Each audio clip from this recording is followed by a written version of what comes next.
Comme tout le monde cet été, j'ai découvert Gachiakuta et plus récemment précisément le personnage de Nord. Et je l'ai tellement aimé, je me suis dit pourquoi pas la faire en cosplay et vous montrer en fait tout le processus de création de A à Z.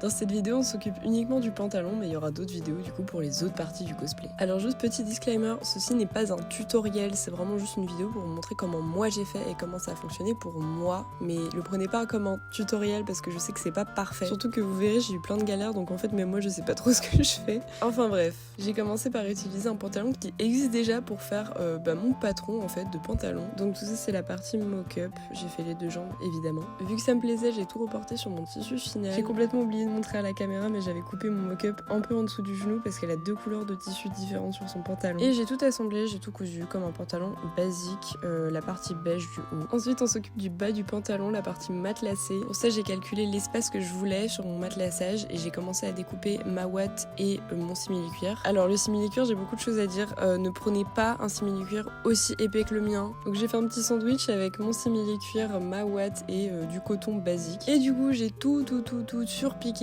les endroits où il y a là vraiment du matelassage en fait sur son pantalon, le bas du pantalon. Ensuite j'ai tout assemblé ensemble et j'ai essayé de faire approximativement matcher les bords des losanges sur les coutures et j'ai assemblé avec le reste du pantalon. Ok, pause, j'ai dû rajouter de la ouate dans les parties beige du pantalon aussi, je l'ai pas filmé mais j'ai dû le rajouter parce que le simili-cuir dont je parlais plus tôt qui était trop épais rendait le tout trop moche, donc voilà. D'où l'importance de bien choisir ses tissus, pas comme moi. Ensuite je suis venue très difficilement coudre mes deux parties ensemble.